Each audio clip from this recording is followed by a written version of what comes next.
Hi, folks. Sorry about the delay. It's called technical difficulties. Yes, it's called technical difficulties Today's land. book author is in stereo. Yes. Father Mike Driscoll, PhD. He's in the house tonight talking about demons, deliverance, and discernment, especially from the PhD perspective. So you don't want to miss it. Stay on. We'll be over the hour at 10 o'clock. 11 Eastern.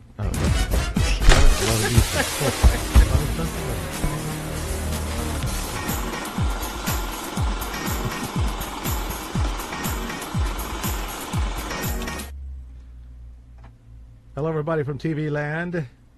I'm Kenneth Thiel, and my wife, Farah, is in the house, along with Christopher Sampson, Deborah Johnson, Mike.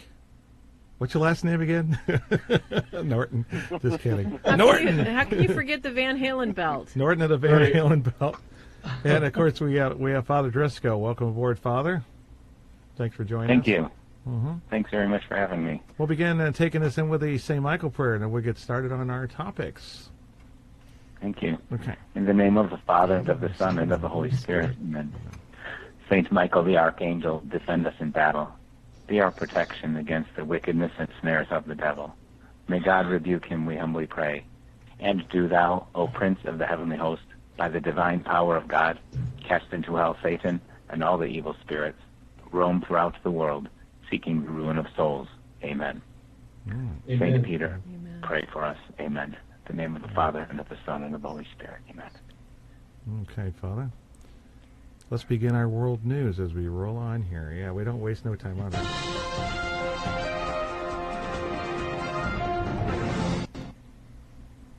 We're going to bring into the fold again, since we have Father on tonight, who has been a longtime fan somewhat, haven't you, Father? Or are you just saying that because you like us? Yeah.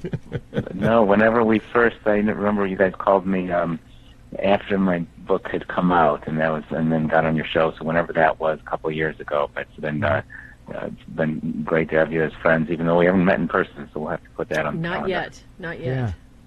At a convention near you, maybe. Who And knows? as holy as you are, Father, you could always have a Padre Pio moment and just come visit us, you know. No, you mean I've not been able to do that. That shows you my level of holiness is not there. So I'm definitely a work in progress. if I'm dying and I need host, I expect you to teleport yourself over here.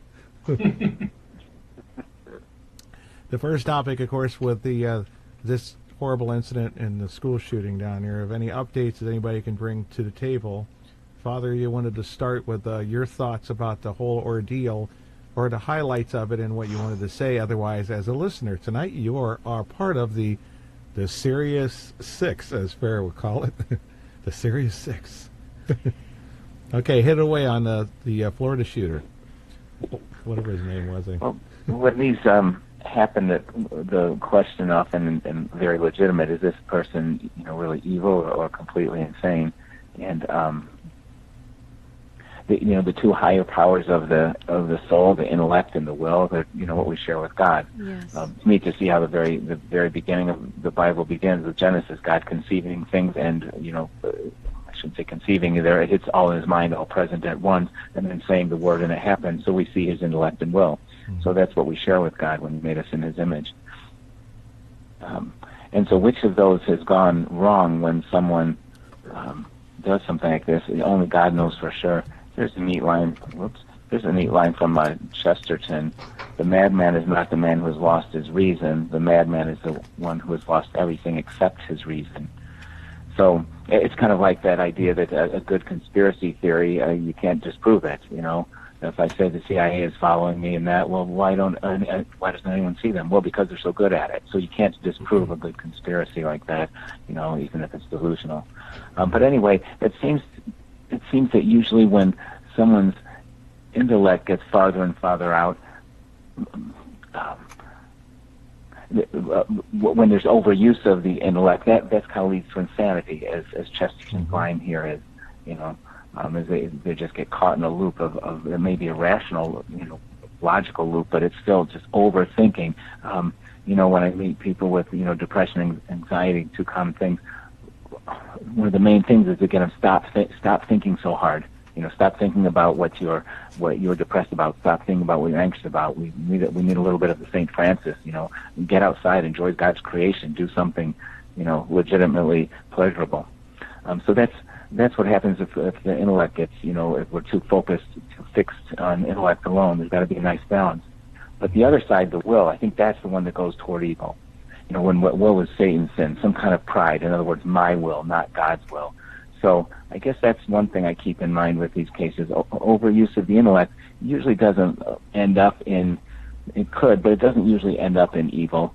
Evil ends up in evil. It's consistently choosing, my will be done, my will be done. Yeah. So that's one part I wanted to mention. It's one of those two things, and I think more often it's the evil will, but I don't want to say that all the time. So, Father, are you basically, is, Father, saying that, that as we've been given this higher intellect from God, that our will must be classified, it's either to glorify God or it glorifies Satan. So that would be the evil side of the will? Is that basically what you're saying? Right, saying no to God in some way. Mm-hmm. And both of those are damaged by original sin, so that our will is inclined, more than Adam and Eve would have been at the beginning, to say, my will be done. And like you said, in the end, in hell, it's not going to be my will; it's going to be the devil's will. So, like you were saying, Sarah, in the end, it's going to be God's will or the devil's will. When we're going to be one place or the other. So the original sin has weakened the will and the intellect. And then there are other things that can weaken our will too. St. Thomas would talk about habit. Habit, kind of by definition, it's something we've repeated and it becomes easier for us. So that can be, again, it can lead to the insanity if a person keeps thinking of, thinking too much instead of having that nice balance. Or it can lead to real evil, keep on. I don't know if it's true, Adolf Hitler, and he's an easy one to pick on, but I don't know that he'd really been convicted of any crimes or killed anyone or anything like that, even up until the age of 30-something. But if he was committing lots of sins of thought leading to that, well, then he was forming himself with all those decisions, even if they weren't acted on, all those decisions of thought, all those hateful thoughts. So that's misuse of the will. That's choosing to do evil one time after another, and if we keep building on it, it can explode in something like an Adolf Hitler or mass murder or whatever. But in any given case, it's real hard to say, isn't it? Only God knows in the end. But as a society, we have the right and obligation to make our best guess for the protection of society. So that's kind of what we're stuck with in these horrible things, is trying to decide which one we think it is. And I visit prison on a pretty regular basis, and there are plenty of mentally ill people in there who have committed some minor crimes and some, unfortunately, some bigger crimes. Yeah, they keep talking about, like that he was mentally ill. Was he autistic too? I can't even. I guess it's so much to get from that, but when you narrow it down to attributes that otherwise are occasions of sin, even pride, that the pride of you, how dare they kick me out of school? How about his obsession with guns? How about when two obsessions meet together, his obsession with getting revenge on his classmates, or maybe he was a grade behind? No one said that. Was he doing badly in school? He was taking GED courses when he was 18, that he took GED courses because he got kicked out, or was his grade so bad that was only part of the picture? We don't really have all those pictures. They're not interested. They just keep blaming it on the guns, the media, the large part. Right. And I don't own a gun or belong to the NRA, but I keep hearing that those types of guns have been around for 50, 75 years, 100 years. But that's kind of neither here nor there about the gun. But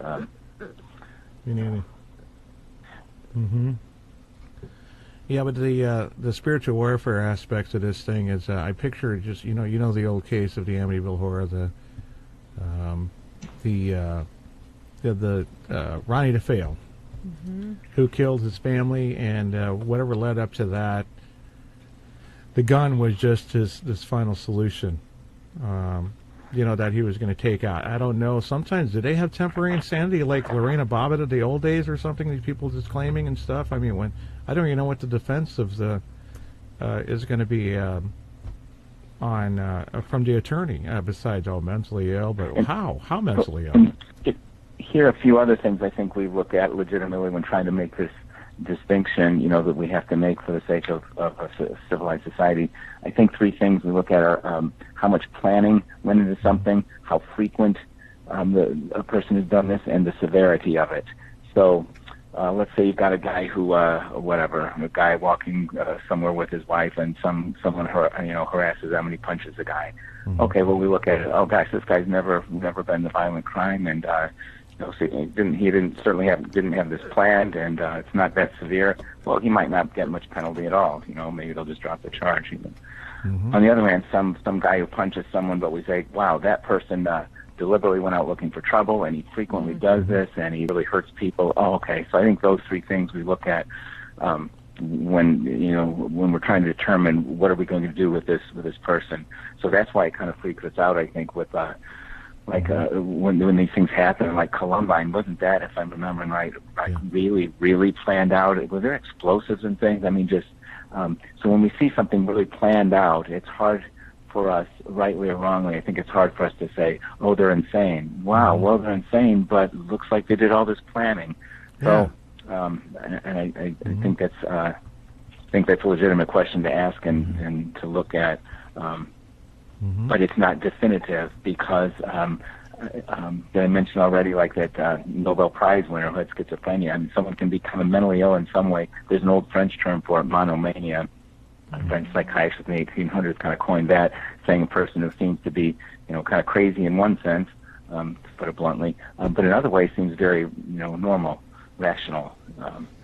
So that's something to throw in there as well.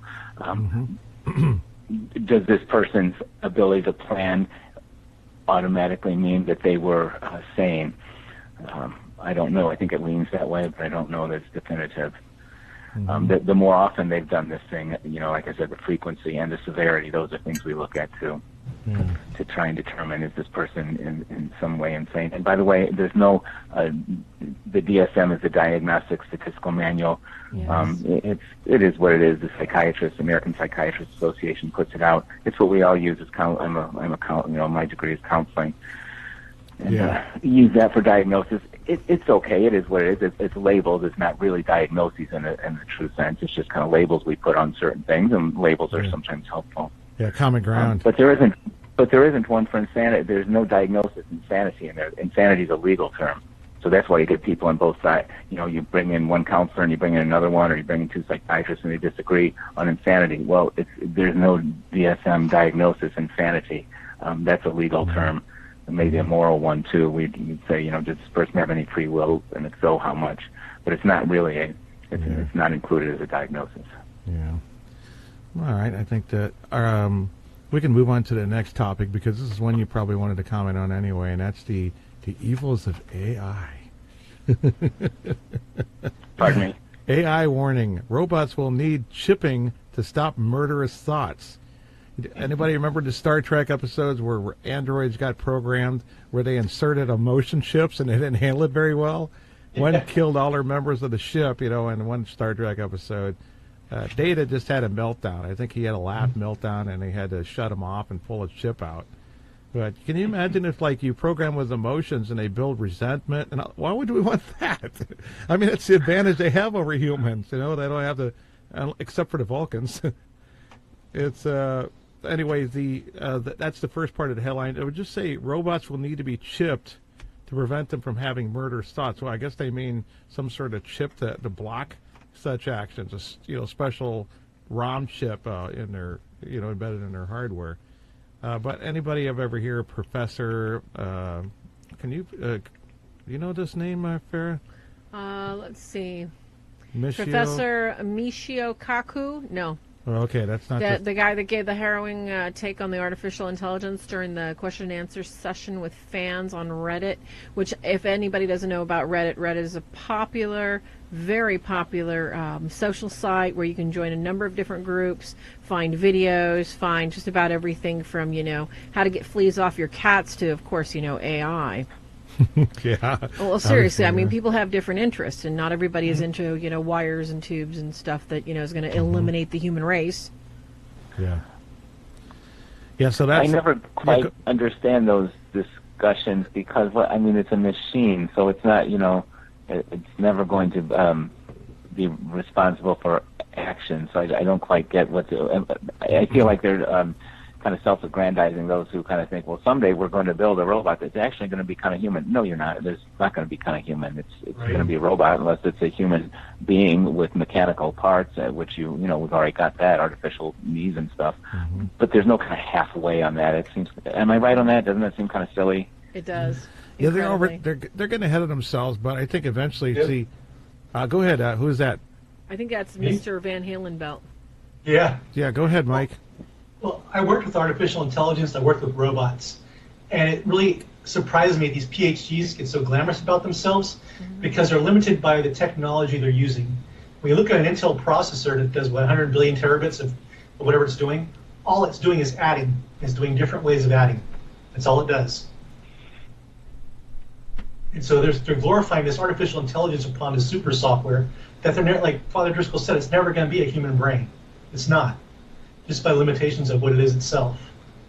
As we move on to the new quantum computers, the same thing. It's just, it's a series of bits and bytes that aren't anywhere near how the human brain reacts. Nowhere near it. Well, It's almost like they're building their own Tower of Babylon. Well, if you're working with it, how come people claim that, they want to have babies and they want to get married and all this other weird stuff? It must be the good marijuana they're selling down Silicon Valley. I don't know. That's all I can tell because, I worked with some high-end stuff. And I haven't seen it yet. I haven't seen the stuff that Elon Musk is fearing. We played with it. It's just like it's garbage. It falls apart. So whatever man builds is falls. Right? Are you trying to give us your professional opinion that, they might have developed MK Ultra for humans back in the 40s, and this is kind of like the MK Ultra for machines? They don't even have a brain that's capable of even doing an MK0. This is scary stuff. Right? Seriously. So it's just...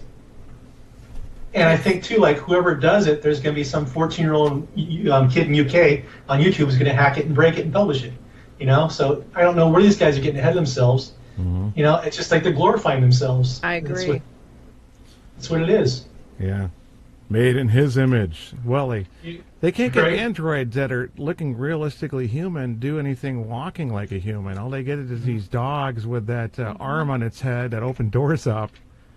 Mm-hmm. So, the mechanical part, I think, is way behind. And all you can do is create some supercomputer, which we've been hearing for a long time. I think in the 70s, somebody was saying that the Beast was a giant computer. And back then, they're going to have 286s out. So, Right. can you imagine 8-bit computers taking over the world, or 4-bit? I guess it was the 70s, so it's probably 4-bit. It came out, your data comes out in a ticker tape, and you got to look at it like you're reading the old stock market, And that's how you loaded it, too, I think. Well, no, it had Lost in Space, so I guess you had those reel-to-reels that are always moving, and, those big giant... looks like giant reel-to-reels, whatever they call it. That was our old hard drive. Yeah, I think that they are overhyping it, and they're preparing us for something. I don't know what. With this Alexa and everything, maybe one central computer telling you how to raise your kids as we got from this some of these other things, or the AI church that an ex-Google employee, or I don't know if he was a vice president and something once. Why would you worship when we're talking about this, Yeah. Well, not And that. it kind of reminds me Now, of everything how doesn't go Melchizedek- exactly the way it's supposed sorry. to. It's like with this Looks robot. like Jacob, your son. It's like, why would we bow down to the almighty, Right. almighty robot? It's Trashy. like they're so far from the Disney Pirates of the Caribbean ones. It kind of reminds me of have you ever seen these statistical things of showing the likelihood of extraterrestrials, and if you X number of Earth-like planets in the universe, et cetera, until they find yes. out that it's almost certain there have to be. It seems a little bit to me like that, because both of those are trying to say, taking away the the need for God to have created. So, if we, this artificial intelligence, well, pretty soon it's going to be, it's going to have its own higher powers of the soul. It's going to have its own soul, intellect, and will. Yeah. And well, there are aliens out there. Just by statistically, we can show that. So we're nothing special as far as being in God's image. So Right. it kind of reminds me of that, trying to prove that there's somehow intelligent life out there that was not created by God. Yeah, and I'll use aliens when it could just be like we were talking about on one show, that Egyptian statues used to be possessed, and they would talk, and and then they'd just sit there like the idolatry everybody thinks, and then they fall over when Jesus came into town and break. That would be a funny blooper reel to see, watch them break down. But I guess the concern is that if a demon if it can mess up your phones and make them call each other, in other words, it can get into the digital circuit and get it to dial each other in the same house, and mess with a computer or whatever at a lot of levels that are digital, or impose voices that weren't there when you were recording it onto a digital recorder, which isn't like the old imprint of magnetic recording tape, which some of the pseudoscientists tried to explain off, and kind of made sense. Like when you had the old Polaroids, when an image would show up in a Polaroid, photo, and you would just pull it loose. Oh, there's a ghostly image on there now. It wasn't on there before, and it's not because of the chemical problem. How hard would it be for a demon to plug in to one of these things, and just like they used to with the Egyptian idols and these statues in the days of old. Of course, no one witnessed that, but I would assume even that's not even far from the possibility. Even if I've heard about it for years. What do you think of that, Father? The likelihood of AIs getting influenced by demonic spirits, and if they're starting to control your house and everything, maybe it would be like Colossus, Paperman, or Hal. A demonic side to it, without even putting an AI chip in there that, that's supposed to suppress these negative emotions there, or whatever they might come out of it. I don't know. There was an old movie in the 70s, like that computer that was 666. Do you remember that one? It was an old sci-fi movie. I can't remember the name now. I think it was Colossus or something. Oh, Colossus. Oh, yeah, Colossus had that. Oh. Yeah. Yeah. Did I say Colossus, too? Because there was a bunch of them out in that same era. Yeah. Mm-hmm. Father, your input? Yeah, it's just, a Ouija board, which is inherently, what is it? Just, a piece of wood and a piece of plastic. Yeah. And the devil certainly doesn't mind using that. So, use whatever. So if he's willing to use something as, just simple and silly as a board and a piece of plastic, certainly if we can give high tech, sure, I could see the devil using that. He'll use anything he can. Yeah. Mm-hmm. Yeah, and anybody else has anything to add on this? I guess we'll move on to another. Beat the trash can to death. Another topic. Of course, I never get tired of watching the robots screw up. Good thing he's now working in the kitchen at Burger King. Or how about at a fancy, expensive restaurant? Who can afford the robot? It's probably. I bet it's worth more than $6 million. Remember the $6 Million Man? That was like a lot of. That's a lot of money. $6 million. Even when we thought, whoa, you cost a lot of money, man. Oh boy. I hope you have insurance in case somebody hits you when you're running 60 miles an hour. So what do we have? I guess this for the news. I think we got a lot of these other topics here that aren't necessarily the news. Let's see. I didn't properly name these. I apologize for that. Well, the one he's looking at, folks, is the warning about robots needing a chip to stop murderous thoughts. Now, okay, let's, as Father Mike is here, he can tell us that, we're talking about the faculties of human nature. That is one of our natural faculties, is having a brain that thinks. Correct, Father? Right. Again, not all of us. Abstract out, however we want to put it, but right, the image of God, intellect and will, the two higher powers. The animals have the other ones that we have, the power of the senses and some of those things. The animals even have some kind of memory and things like that, but not the intellect and will that we do. No one. And when I try to point that out, when if someone's like, "Well, but my dog's really smart and whatever," okay, but your dog doesn't get up in the morning and say, "You know what? This is the day. From now on, I'm going to be a better dog." Dogs just don't have the capability. That's to a do good that. one. Human beings do. Yeah. We can really do that We tomorrow try. morning, but a dog can't. We try. I'm picking on dogs because I really like dogs, so if they can't, Yeah. certainly other animals can't. Although in college I did have a pet tarantula, and I named it Alice Cooper. How about a dog? My God. Oh, yeah. God. Yeah, I wonder about pet tarantulas. They're not mammals. They're so. cute, though. They are really beautiful when after they shed they shed every so often, and then they'll be very brightly colored. So they're pretty neat. Yeah. Can you imagine how dangerous will tarantulas, even if they could actually plot against you, like this shooter, that you can actually plan and then say, they're out of sleep now. I'm going to get back at them for buy me gravy train. Well, right, and that's news. again with the higher powers. That's why the thought of arresting a dog, cuffing him and taking him into custody sounds is comical. Well, because it's not his fault. The owners might be in some big trouble if this dog, causes serious, seriously hurt someone. But and we might have to euthanize the dog. But we don't try and put him on trial, cuff him and put him on trial. Yeah, it's not like he can testify. He doesn't every once in a while.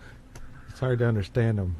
So I would say the same thing with robots. I don't expect to get to that point where we have to cuff them and take them into custody. Isn't it funny that the analysis of all of these scenarios with robots has been covered by the Twilight Zone even? Because what could happen if a robot, and we go back to Star Trek again, I hate to say it, but, like they get rights, as a human. I think there was an episode where Data argued, from the Star Trek Next Generation, they were arguing on Data's behalf that he is actually a life form. So he would have the rights of a life form because they were going to decommission him and shut him down or whatever or something, and probably use his parts in other robots, who knows what. And I thought that was an interesting thing. I mean, no matter how attached you, they're not even animals. And you can just go put them in a new robot and go, hey, look, I got a new body, It's not like, I've got memory. I did that with my hard drive. I switched computers. And then was it self-aware to the point where it said, hey, I like the new case. Thanks, Ken. Hey, it's actually a little cooler in here. You name the scenario. And it goes all the way back to, somebody's, my grandpa loved those old science fiction novels from, not just H.G. Wells. What was the other one? Eisenhower? Who was Isaac Asimov. Yeah.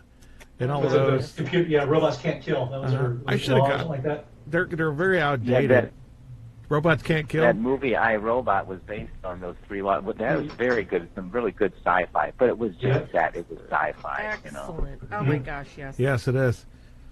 And I got to go watch that movie. We're looking at advanced AI as actors being replaced by CGI characters, but I don't think not only in our lifetime but for a long time to come, because it's so expensive and intricate to reproduce mechanically. I mean, you can do it electronically with software, and you can spend a lot of time. You can put terabytes of information to make it look like it has this great knowledge. And, even with computers now, they don't know any more than what the Internet does. It's like we have operating systems, and you still got to look everything up. I thought with the encyclopedias, that people really thought we were heading there. There was a remake of The Computer Who Wore Tennis Shoes with, it had the guy who plays in those... Kurt Russell. Kurt Russell. He took the place of in the modern version of Kurt. Kurt Russell did the old one. The 1995 version had the guy from the guy was in that movie Family Headaches or whatever it was called. Oh man, I'm sorry about that, folks. But they just introduced the Internet, like it was some sort of thing. I just type in Explorer, and then the NASA website comes up. They really went over where it's like, you're just tapping on the Internet. It's not some database in your computer like the encyclopedia on CDs. You remember those things? You guys use any of those when you were studying when you were younger for school or anything? And we've kind of gotten away from that, relying on the Internet and fake news media and Wikipedia to some degree, which can't be relied upon. Let's see what this thing is here. I did not properly label this. Oh, okay, here it is. Oh, merciful heavens. Mm-hmm. I wanted to get opinions on this because I ran into this before. I think it's disturbing. I don't think it's consistent. If you can see on the computers out there, everybody who's willing and wanting to comment. This is Teresa Newman, who was never canonized a saint. Every time you look up the word canonized, it's Saint Teresa who was canonized, and supposedly. Well, maybe Father can explain the canonization process a little bit, especially to our listeners who are not familiar with the Catholic faith in regards to saints. Yeah, why not? Because, we haven't had that opportunity before. Father, could you humor us? I'm sorry, what was your question, please? Well, a lot of people are probably curious and haven't been exposed to the process of the Catholic Church in canonization and declaring one a saint. Could you explain just, a little bit, give us your five and dime version of how that works? Mm-hmm. Yeah, I'll try to do it carefully off the top of my head because it's not a particular area of expertise. Mm-hmm. But at the beginning, there wasn't really a process. Of course, you were martyred, you were a saint, which, still pretty much folks still can bypass the rest of the process if they want when they say, hey, this person was martyred. So the early days, that's what it was. And so it kind of developed over time. So when the church was legalized, in Constantine, so the great period of persecution, to some degree stopped. It's always been going somewhere. But in any case, that's when they got more into canonizing people who were not martyred. I think St. Martin of Tours was like one of the early ones to be considered a saint right after the persecutions. St. Nicholas would be another one right there in the early 300s. The Diocletian persecutions? I'm sorry? The Diocletian But it's developed since then that you do an investigation, the church does an investigation of the person's life to make sure if we're holding this person up for holiness, that 10 years down the line we don't find out that there was some they were living some very sinful life. They might have sins earlier in their life and repented afterwards, but so the investigation is done. There used to be a position, I don't know, St. John Paul II did some changes in the process, as happens every so often, but there used to be a position funny, it was called the devil's advocate, and it was the person to try and show that this person was not a saint, basically. I mean, it was a kind of a good process to look for what rumors might be out there. Are those true or are those false? But are there some reasons we should not canonize this person? I don't know how that process has changed in, like I said, recent years. I think it's still two miracles. So we look for that evidence. But again, that can be bypassed. The whole process is approved by the Pope, and therefore he has the authority to say, hey, I've seen enough. I think this person's in heaven, and we believe by the power of the keys, which we're celebrating today, Feast of the Chair of St. Peter. So by the power of the keys, we believe he won't be making mistakes on that. So the process, in the end, the process has evolved to pretty careful, as opposed to those early days when there were so many martyrs and they were just calling them saints by that simple fact. Mm-hmm. Thanks for that. Have you heard of Teresa Newman, Teresa Newman, the stigmatist? And I see this on the website right now. I've got it in front of me. I've heard of her, and that's all. That's all. I've just heard of her. I've never looked into it, or I don't recall looking into that at all. I think you too? Is that something you're up on?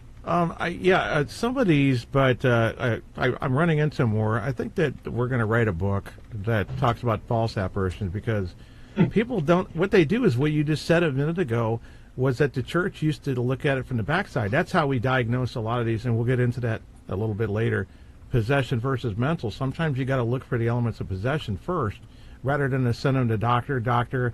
That's expensive, and it's degrading and demeaning and all this other stuff in addition. And there's a lot of easy things you can do to tell, that, hey, I suspect there's a demon present because they did this and that, besides the 4 top criteria that they tell you to look for in possession. But Teresa Newman was a red flag, and it's not like you look at it and go, what the heck? She looks like part of her stigmata must have come from a death row inmate who got the electric chair.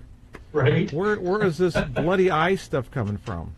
Yeah. That there is nothing about it from the life of Catherine Emmerich, and these other mystics, Mary Agreda, who are recognized as saints and blessed, made, and even the Shroud of Turin doesn't show that his eyes look like they got popped out from an electric chair experience. And then she's not a nun. She never became one. I didn't read much about it, but the first initial things, and she started wearing this little head thing tied around her head. It looks like a sweet little immigrant and stuff, and holding flowers and all that. It reminds me of Sister Magdalene of the Cross, the way she made a deal with the devil at 5. She wanted to be holy. And who else does? You know, she had a Facebook page. I'm sure she would be very active on it. Oh, look at me now. I'm in bed. And look at the blood that's around her and stuff. Anybody remember Padre Pio bleeding so profusely? No, You know, this is crazy. So when you get these red flags, usually I'll say 100% of the time, when I adjust, see how I can be distracted looking at the board here? Whenever you get these red flags, sorry folks, when you get these red flags like this, you start looking, and the deeper you look, you find that the more anomalies come up that are definitely not related to stigmatists. We had someone talk about this one gal from Korea, and she had supposedly the host turned to flesh on her tongue. Of course, she opened her mouth and there was flesh there. It's not like someone actually saw the host turn to that. Mm-hmm. And it supposedly, you know, like it drops on the floor. The host would appear out of midair and drop on the floor, not on the altar. And then blood would, you know, be dripping all down across in front of the Stations of the Cross. Well, it's like they're forgetting the presence of Jesus and everything. You think God or a miracle would desecrate the host? Right. All the flags are there, but people are like, oh, no. But guess what? Of course, she wasn't a nun either. Or, in other words, nun doesn't say you're necessarily going to be really devout, right? Father? But when it's not there, it makes you wonder that, okay, this is just some housewife or maybe a widow, and she's like, got some narcissistic tendencies or something, like a lot of these TV evangelists seem more, oh, man.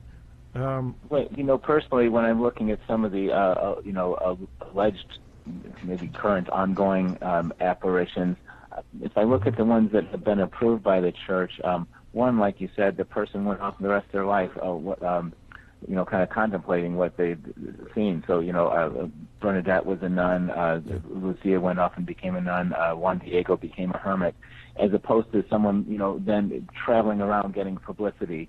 Yeah. That's a huge red flag right there. Yeah. Yeah, she got a lot of publicity on this stuff, and I can just see her eating it up. I don't want to say that I'm like looking at this, but we have to read faces and all that, and look into between the lines, because we get people faking possessions, as you do. Because you work at the hospital, some people are going to act a certain way, and you're going to have to. I wonder if this is something to bring to the church. Michael knows this too. He's in California. He gets a horde of that stuff. They all need to get to church. Or they say in the inner city, y'all need Jesus. Yeah, and Christopher is a therapist who works with drug and alcohol recovery people. So you're going to get behavior from people who are on psychedelics. Or brain damage from bath salts or anything like that. You don't know what you'll get from them. Right. They'll say they're Jesus or something. I don't know if he's got any of those, Chris. Have you? No, I came close the other day that was talking about how he opened his third eye. Oh, and, no. So I thought, okay, well, we'll flag that and talk about that later. Yeah, I'm going to have to talk I didn't know about that, Christopher, too. that you're a drug and alcohol counselor. Oh, I'm sorry. Go ahead. Right, yeah. right. Oh, very neat. Yeah, the Kundalini spirit. That's a creepy thing. They say that 3 a.m. is an enlightening moment. When you wake up at 3 a.m., that something good is happening to you. And those are the same people, If I can interject on that with the 3 a.m. thing, I never saw that in, whatever saints or anyone talking about that. The first I saw that was in the movie of, Exorcism, Emily Rose. Yes. Which was some ways kind of an accurate thing, I think. But I've never heard, that one just seems to be a Hollywood thing to me, the 3 a.m. hour, that something might be more likely to happen then than at 2:35 or something. Yeah. Did we cover that last week? I think we were talking about it. I guess I think I do remember you talking about it. I can't remember. Yeah, in my car. The nutshell of it is that we had the accounts of the saints of 3 p.m., but we found that from historical, documents, case study, and personal experiences, that 3 a.m. seems to be a hot spot for paranormal activity, and it's an increase. And also we find that whenever they're able to figure out when a person had a demon enter them, it was at 3 a.m., looking at the clock, I think it might be significant for people to look at it sometimes that your angel wakes you up, and the 3 a.m. thing wouldn't make sense because your clock can be off in California or whatever the time zone is. That's just somebody setting a region basically bent around the states.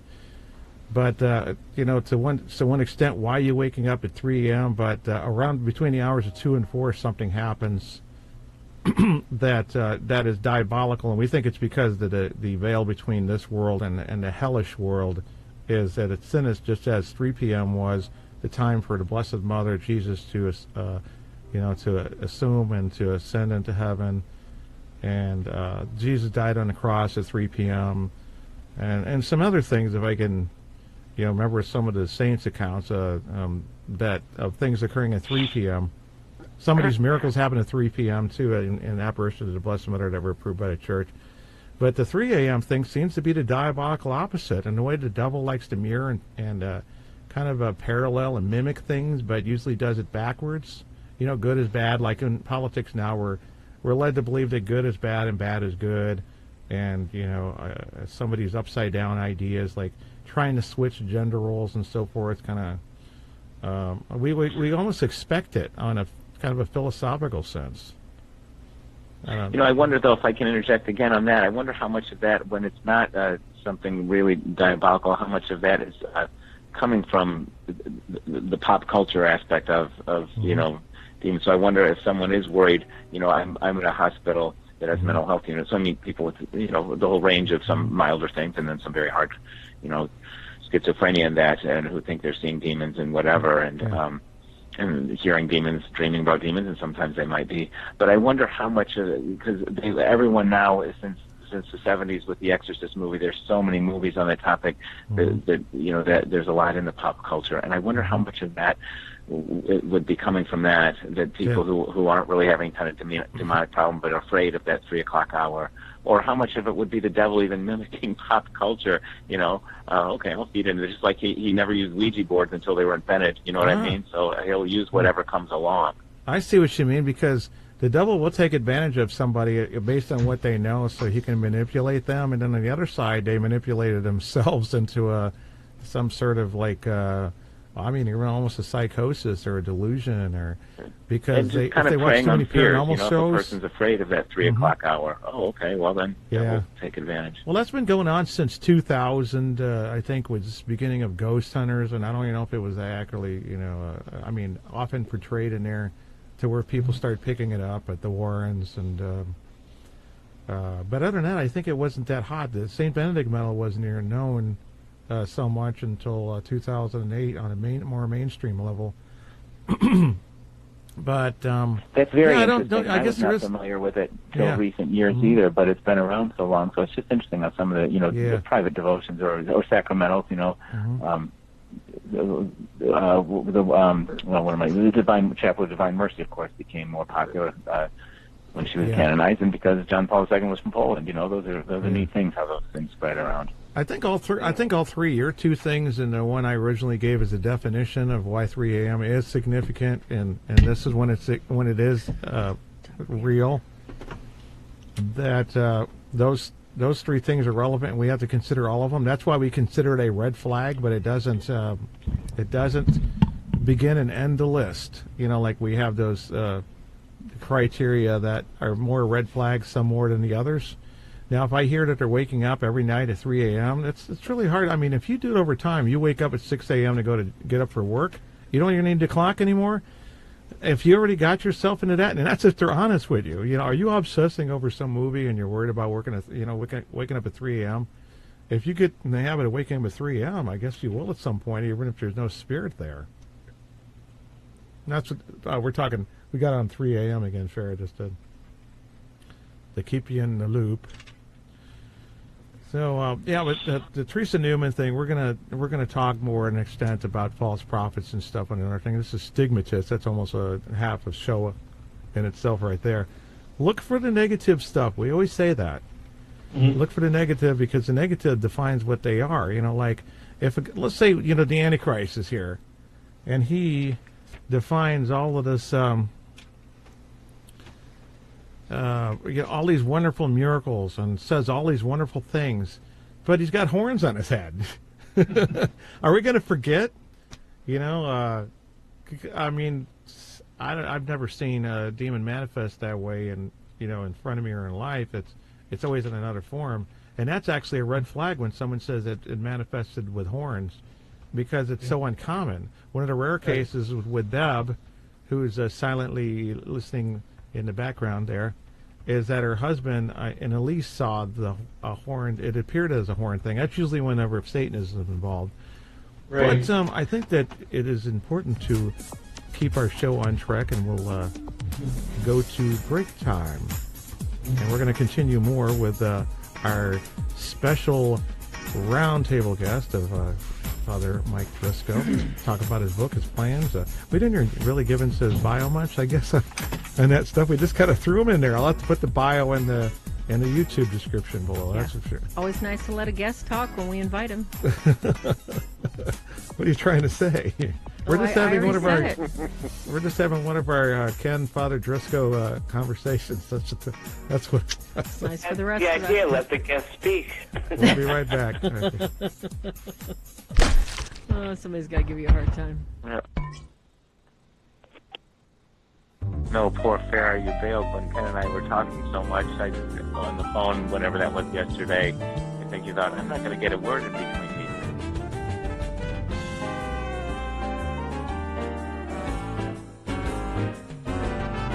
This is Kenneth Deal along with my wife, Farrah Rose Deal, and we're going to talk to you real quick about our books. So we have 5 books available right now and 1 on deck. The books are the Catholic Demonologist Handbook along with the Workbook and Study Guide, and the Christian Demonologist Handbook along with the Workbook and Study Guide.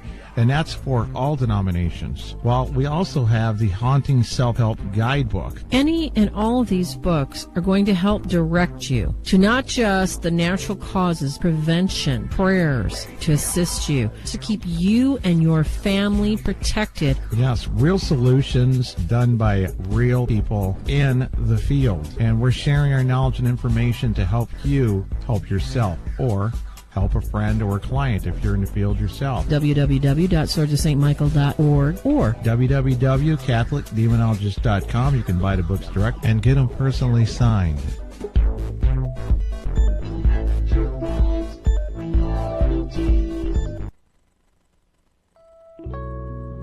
Are you looking for something special to remind you what a mystical experience prayer can be? Are you looking for something beautiful to hang in your car for protection? Try Prayers by the Bead. You'll find a variety of original, one-of-a-kind Anglican prayer beads, Lutheran, Methodist, Catholic prayer beads that are made to your specification using our materials or your materials made to order in just about any design that inspires you to get prayed right up. Farrah has about over 100 in her inventory pre-made, and guys, yes, there's plenty of rosaries and designs for you, so to give to your father, for yourself, for your own prayer life. We have a variety of exorcism medals, including the St. Benedict cross, beads, anything for your spiritual warfare needs.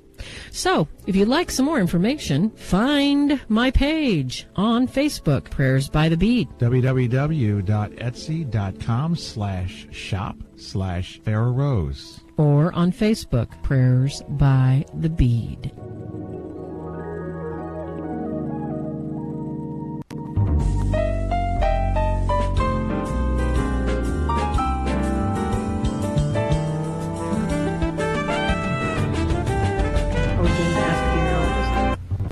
Yeah.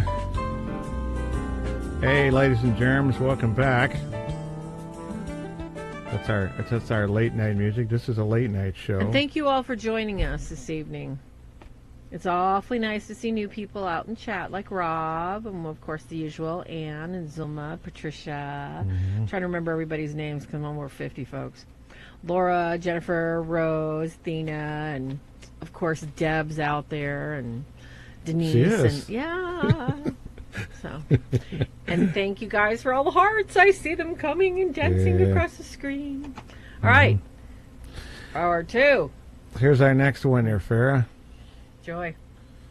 Yeah. This one comes along the topic of what we're talking about the other day in a certain sense, but this is you run into interesting things on YouTube. We always find new demonologists, self-proclaimed and so forth, that aren't qualified to even call themselves anything of an ologist, a dummyologist maybe, And this person puts this thing in there about 3 Catholic priests involved had bad personal consequences. He acts like he had, a relative had strange negative paranormal experiences around her home and her family. This relative contacts a priest to perform an exorcism. Now, remember that word priest. The one agrees to do it, then dies before he can do the ceremony. Don't you love the padding they do on this stuff? What's he trying to do? Is he calling the haunting people next, or a paranormal witness so he can sit on the stool and tell the story? They always set themselves up for this. Another priest is contacted, and he agrees to do it, but after 20-plus years as a priest, he decides to quit or leave out of the blue and leave the priesthood, and quits being a priest. In desperation, she asked for my help to rid her of the evil energy and beings. I agreed, but half-hearted about it. I am not sure if everyone is just delusional. Okay, fine. Okay, I got that. I contact my friend Father Jack, hope it's not Ashcraft, from San Jose, and drove down to give him, and he gave me what I needed to do based on an exorcism. Now, well, why didn't Father Jack do it for him? Why would he give it to this Indiana Jones wannabe guy who looks like he's about 65, by the way, including gallons of blessed holy water? Did you ever use a gallon of holy water blessed in the house? Anybody out there? No matter how big the mansion. Boy, this one took forever. Later on, the priest had a mental breakdown and was committed to the hospital. That's 3 of them. Other events and things happen in my belief in dark energy of the universe. If you go to his page, you realize he's like one of those, like, one-size-fits-all. He believes in sage, he believes in shamans, he believes in Hinduism, he believes in Buddhism. It's a mixed bag. But it brings up a topic here, expecting revenge of demons. That this is I can't say that I've heard these things outside of stories, even priests getting besides, well, we heard from one of the exorcists, didn't we, Farrah, about that some of them left the priesthood after being ordained, appointed an exorcist, right? Who said that lately? We just saw something. It wasn't after being appointed. That, unfortunately, due to the fact that the strain of being a full-time exorcist and having to deal with a lot of the difficulties of the mental illness, and the mental illness which is unusual, which is the usual in 99.9% of all the cases due to the stress and everything else people suffer from, that 5 exorcists after a period of years had basically left the priesthood because of the stress, duress, and I'm sure it was a variety of factors. All right, yeah, that was 5 recently in the last, I don't know, 6-7 years, something like that. 5 out of how many is that the question? Father, your comments on this as we begin to the next question of the revenge, about this story in itself as I began. Oh, wait a minute. Hold on. Just make sure that I got you up. Okay, go ahead. Well, the story. Yeah, I was listening and was kind of looking at it too. What was the? The priest was. Is this true story? I mean, this was. Do we know this was? He says it's true, but you can't go by. It says 2017, April 11th. It's What's just some the name guy. of the priest? He doesn't say, and the funny thing is I actually replied to this and I said, anybody think of Father? Father Thomas is near San Jose. Yep. And that's exactly it. Yeah. So I'm thinking it's somebody's old Catholic con artist Fail. Yep. And his odor of exorcist. They stink up a lot of places, with their sage and all that. Who knows? So they're not real priests. So a priest isn't just he agrees to do it. Even, like he finds some parish priest to do an exorcism, so he's using the wrong terminology and everything else, too, huh? I mean, exorcism, my gosh, it's just, so completely dependent on obedience. What human being thinks they're really a match for an angel, whether a good one or a fallen one? Right. So, if we're not a match for that, well, on the other hand, what fallen angel is a match for Jesus Christ and His church? None of them are that either. Exactly. Yeah. So you want to just be the instrument of the church, appointed by your bishop. Otherwise, you might as well use sage and whatever if you're going to take on the demon on your own power, I don't know if that's what that was kind of talking about, a priest kind of outside the church or whatever. Yeah. I think it's just that he comes up with 3 priests, and they all had all these horrible things. One dies. One gets very sick, the last one who actually gave him the materials to do it himself, and he decides not to do it himself. And then this other one quits being a priest, and this leaves the priesthood after 20 years, after he agrees to do it. So it's like, oh, good grief, and luckily he doesn't have that many views. And I looked on his Facebook page, he only has 2 common friends with us. And but the big question here is I want to hear your take on the expecting the revenge of demons, because in a way he's hinting that these priests are getting revenge on him too. We were talking about the other day, and we thought we'd carry the conversation off of the phone and onto the air. Go ahead. And we might have some, which is why I love talking to you guys. We might have some, differences of opinion on that. I'm cautious about the retaliation aspect, just because we don't know. When I get a flat tire or a computer problem or whatever the case may be, a priest I know was snowing Saturday in my area, and someone slid into him in between, a funeral at the prayer cemetery, and then hurrying back to get back to his parish for confession Saturday afternoon. Was the devil involved in someone sliding into him? That I'm not discounting it. I don't know, but I don't jump to that either, and kind of don't worry about it. As long as the priest is keeping up his spiritual life and driving safely, he's covering both the preternatural and the natural areas. Yeah. So I try, in a sense, I think it almost doesn't matter if we're doing what we should be doing spiritually. If we're not, well, then we sure better worry about, are these things coming from the devil? But if we're doing what we should be doing, no need to worry about the retaliation. Should a person, dealing with some kind of demonic attack, like if you're doing something involving whatever, if it's possession or a lower thing like obsession, should you be doing extra prayer and fasting? Sure, since Jesus said to, definitely. Mm-hmm. And if you're doing all those things and the devil still gets some way to needle you or it's natural causes, whatever. Do what you're supposed to do and take that cross as it comes. And that's true. Because usually they shouldn't be able to do anything. We get the fake priest on TV, and they'll get hot scratches walking into the place or on their dark investigation with a green light. And we expect that because they're phony priests. For one thing, it's like they must like being up on phony priests, like fake priests. Can you imagine a guy pretending to be a cop and trying to arrest you, and the bad guys know it? I think they'll probably give you an extra beating for that after they take your gun away. Yeah.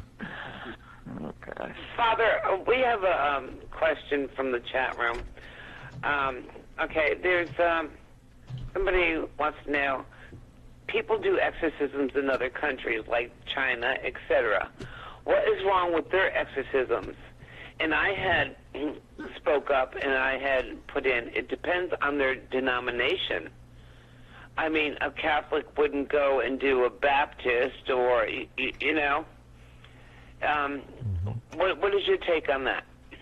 Does each denomination have their own way of driving out the devil?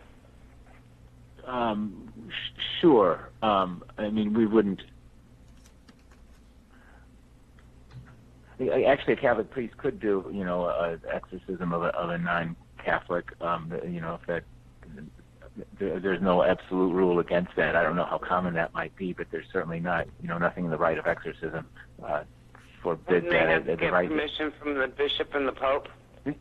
From the bishop, not from the pope. There was a movie on that too. I like watching these movies because then I know where some of these ideas are coming from.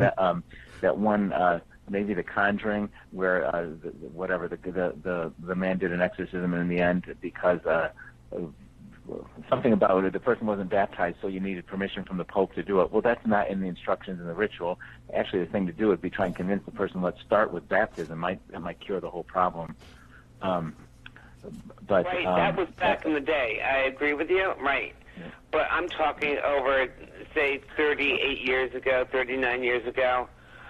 Back then, not only did you go through your priest, but it had to go through your bishop. Then they had to contact Rome. They had to go through the Pope. The Pope got back to the bishop, and the bishop got back to your priest that was working on your case. Well, I don't know what to say. That's not in the old ritual that it was promulgated in 1614. It just talks about being appointed by the bishop, the exorcist being appointed by the bishop. I don't know that it's ever been in. I'm not sure where that information is coming from, but I know I do have the old ritual, and it specifically says that the bishop appoints the exorcist. And by the way, the bishop himself is, by definition, he can appoint himself. He can do it himself. So you don't really ever have to go through Rome. That would be pretty unwieldy to have the Pope approving every specific exorcism, and that's never been in the instruction that I'm aware of. That was told to us. Everything was put into layman's terms to us. Well, we can't do this, we can't do that. The priest had to go through the bishop, and the bishop actually called our house and said, well, I have to notify Rome. It's got to be approved by the Pope. I can't do anything until it's approved. So when the bishop got back, he had mentioned if somebody levitates, if they turn green, or if there's a murder, there can be an exorcism. It was a lot of red tape 38, 39 years ago, Father. What I'm trying to say is that the instructions in the ritual haven't changed in that time, so it's always been up to the bishop. So. Now, I would say if there's been a change, it would depend on individual bishops. Individual bishops may think it more common and give up authorization frequently, or may they think it very rare and rarely give or never give authorization. But it's still through the bishop. Maybe that bishop wanted to consult Rome or something. That I don't want to speak for that individual case at all, because that's you're describing. I take your word for it. I'm just telling you what the ritual says. I agree with you. Hey, can I interject something you asked about? Because that was a great question, and I remember reading something from.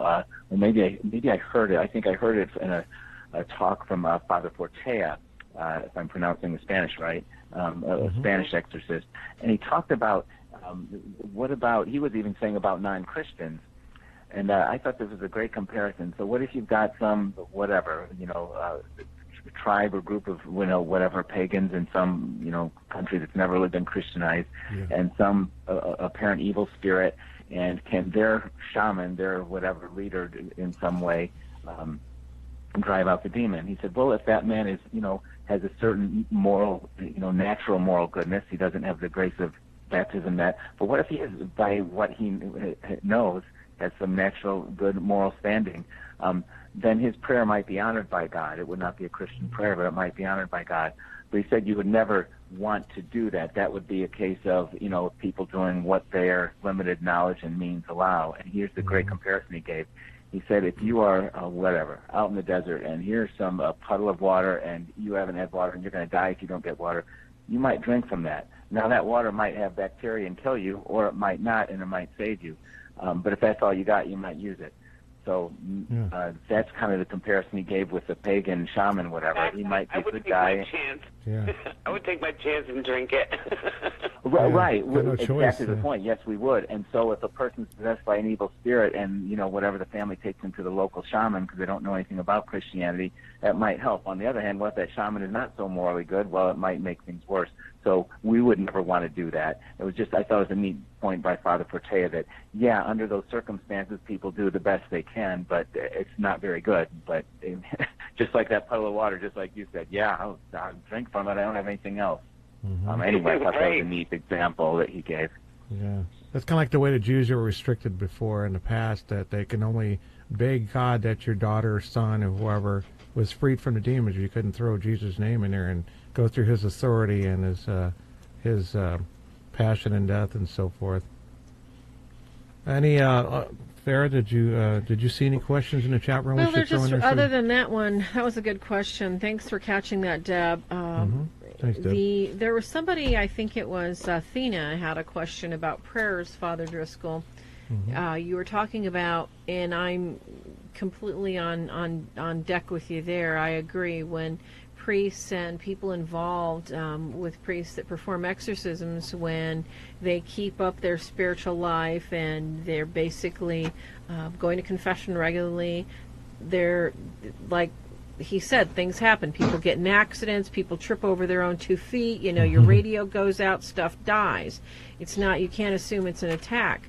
So in order, to keep us prayed up and keep us protected, the question from the chat room is there a prayer that you specifically do, Father, or that you would recommend for one to protect oneself and keep them in order, with everything else that they're doing, to keep them free from harm?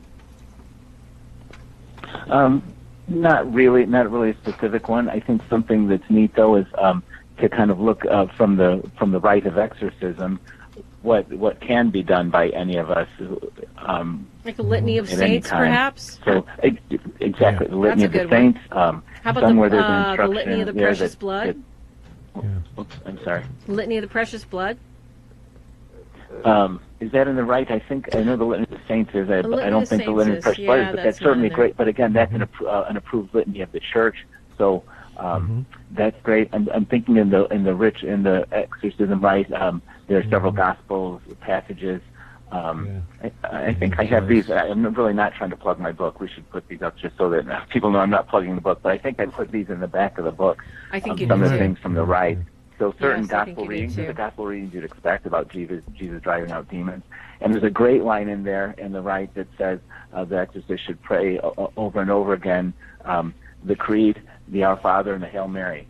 Gosh, that sounds familiar to me. Oh yeah, so the Rosary. I mean, it's great that the rite talks about the Creed, Our Father, and Hail Mary prayers to be said I've got repeatedly. your book marked up so much, Father. It's like purple ink everywhere.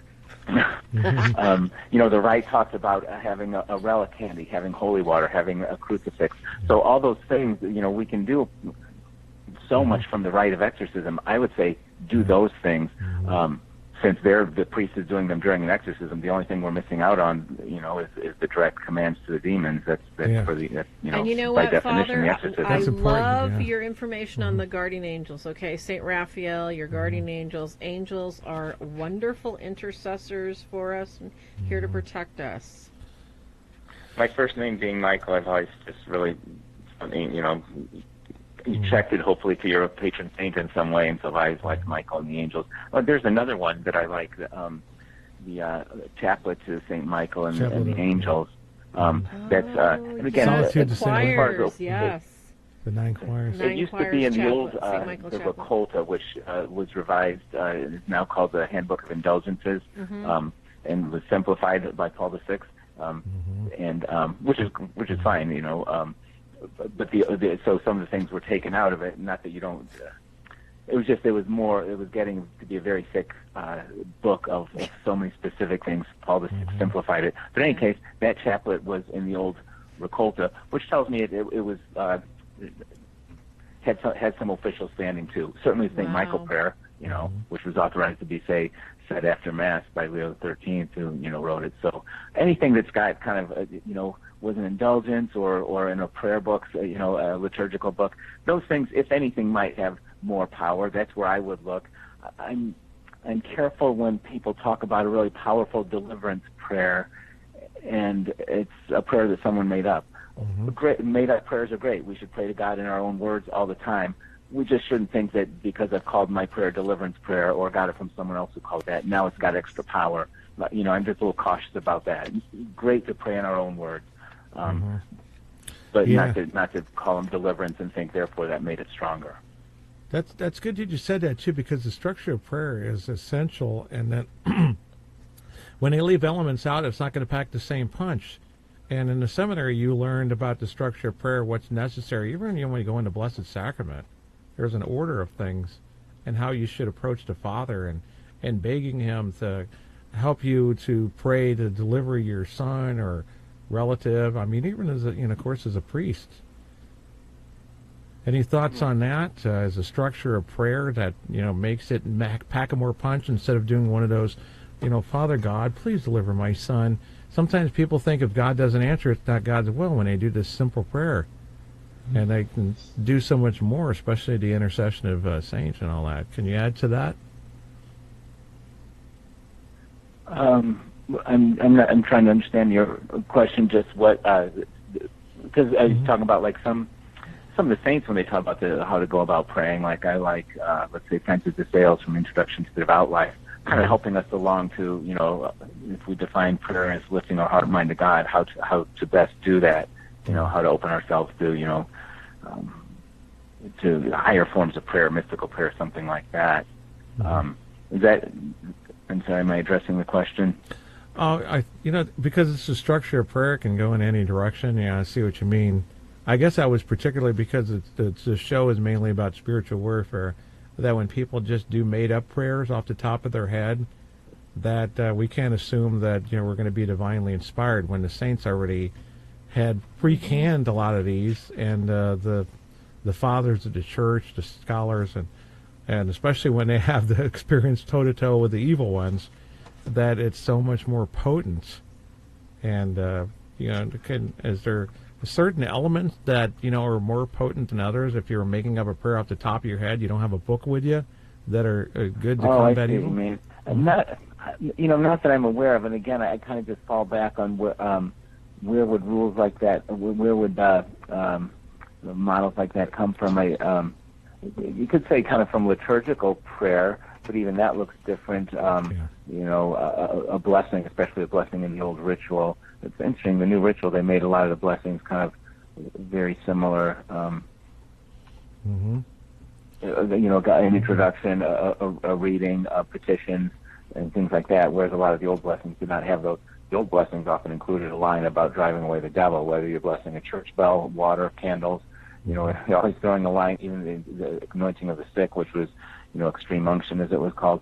There's always a line in there specifically about driving away the demons. But in any case, as far as structure for that, I don't know. It's interesting. I recently, a week or two ago, had someone asking me,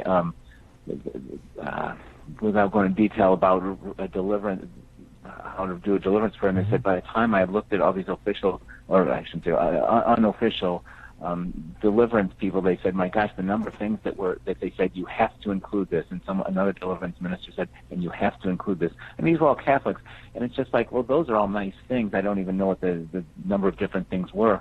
All nice things, but I don't know where they were getting this mandate that this must be in a quote-unquote deliverance prayer. When there's a Cardinal Sunens, he passed away 10, 15 years ago, Suenens.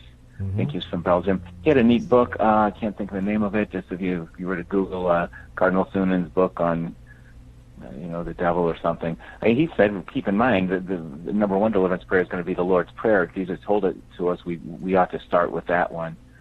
Start with it. Yeah. So I would just say, looking at the official church, again, gospel readings, Creed, Our Father, Hail Mary. And in our own words, I don't know how to answer that. You guys might know more from experience than that. I would just caution that different people's experiences might be different, so we can always fall back on the gospel readings, and the church prayers, those that have indulgences, those that are the rosary, those kinds of things.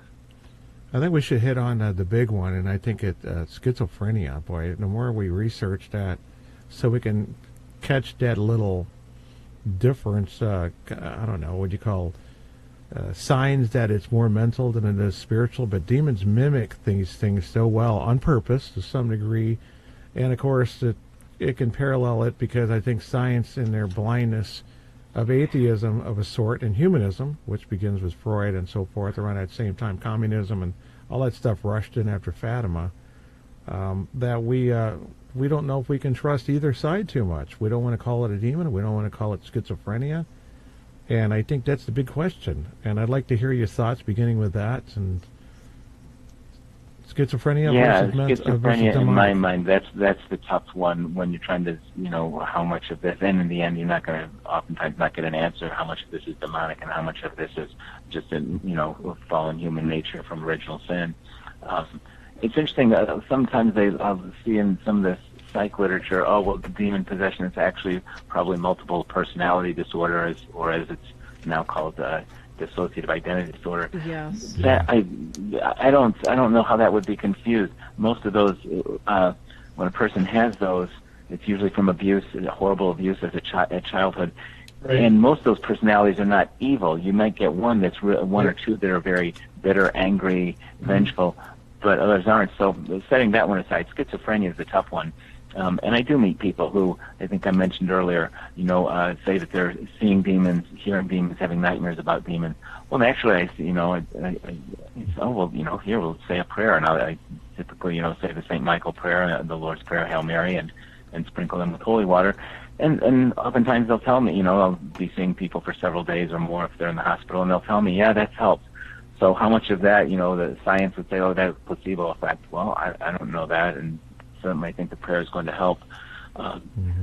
So again, we try and cover both bases, because I also tell them, oh, well, we'll pray here, and then I'll say, how is things going? Are you talking to a doctor or a counselor, or what's helping you here? So you want to cover both bases since you don't know for sure which is which. I will tell you a little instance that once I gave a talk on my book, and afterwards a woman who was a public defender, no, she was in the state's attorney office. She said, why is it when I bump into these, cases where a person has, committed some crime and they seem to be, really, schizophrenia, really mentally ill, why are they always talking about demons, hearing demons, seeing demons, talking to them, this thing? And I said, well, there are also those other kinds of paranoia, like, the aliens were talking to me, or the government was doing things and I had to hide. Or I heard that one. That was great. And this person, what she said? She said that she just shook her head. She said, no, that it is almost always demons. It's none of that other stuff. So that was kind of a rebuke to me, like, don't just try and pawn this off as always, oh, it's just one more form of paranoia. It might be, but in her, why would if religion is so, in our culture, is, we constantly see these polls, less and less people paying attention to religion. Well, then why are more and more people blaming the devil, when, that we're going to say, these mental health things are just purely mental health and they're nothing demonic. So I tend to think devil picks on our weak points. If a person's got schizophrenia, he's making it worse.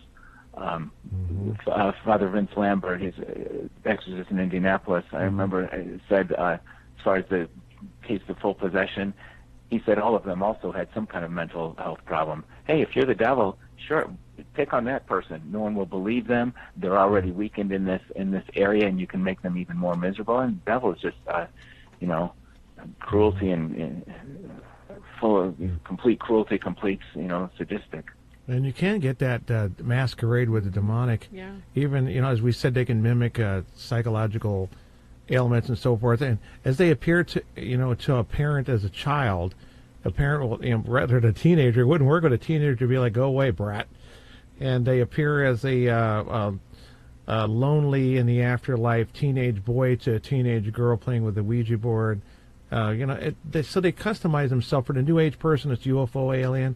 I imagine the voice can be customized just as well, so that further confuses it, because we know there's some schizophrenia cases where nothing worked, and they did seem to be obsessed with those things, and that obsession turned to, that was the first voice they heard.